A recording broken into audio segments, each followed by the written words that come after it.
Hello guys! For today's videos guys, magluto tayo ng ginataang gulay. So let's go! Ayan po ang ating sitaw. Meron po tayo diyang garlic, ginger, onion, kalabasa, sitaw. Saka yan po ang ating coconut cream. Let's go!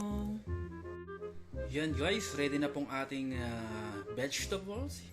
Na-chop na rin po natin ang ating ingredients. Yan po guys, ito po ang ating kalabasa. Na-chop na rin po natin ating sitaw, ang ating onion, ginger, garlic, and ang ating coconut cream is ready. So tara guys, igisa na natin. So yan guys, iinit natin ating kawali. Lagyan ng mantika. So yun guys, mainit na po ang ating mantika. Uunahin ko yung ating bawang. Bawang muna. Depende sa inyo guys kung gusto nyo unahin yung sibuyas. Depende po sa inyo. Pero ako guys, gusto ko bawang mauna po para mabango. So yun guys, luto na ang ating bawang. Sunod natin ang sibuyas.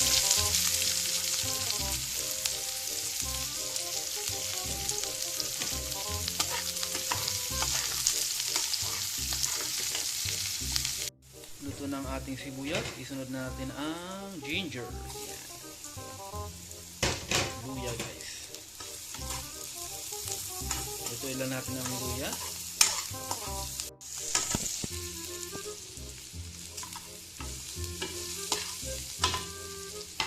Isunod natin ang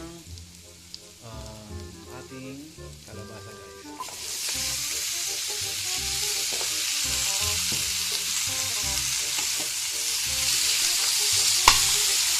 Muna ito kasi ito po ay matigas yan kasi sa sitaw. Mabilis maluto ang sitaw sa kalabasa guys. Next natin ang sitaw guys.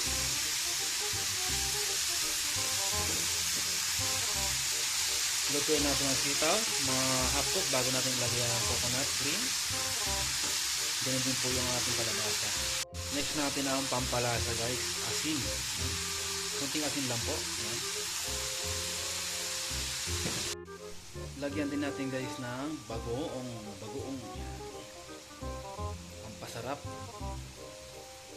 So next natin ang ating coconut cream guys. Lagyan na natin. Ito pong ating pampasarap guys. Ayan. Coconut cream. Takpan natin guys para maluto pong ang gulay. Ayan, takpan muna natin. Mga 10 to 15 minutes siguro. Lagyan din natin ng patis guys. Ayan, patis, kaunti lang. Pampalasa. Saka konting suka. Ayan. Konting suka lang po guys. Takpan uli natin para maluto ang gulay. Ayan. Yan guys, malapit-lapit na maluto. Haluin natin guys, baliktarin natin. Yung sa ilalim, ibabaw natin para hindi ma-overcook.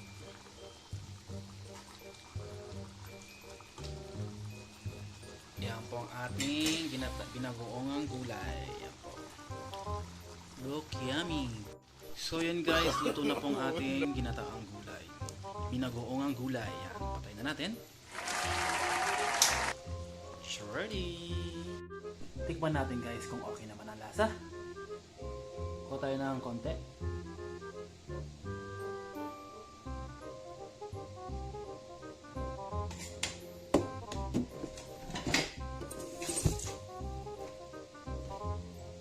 Tikman natin guys.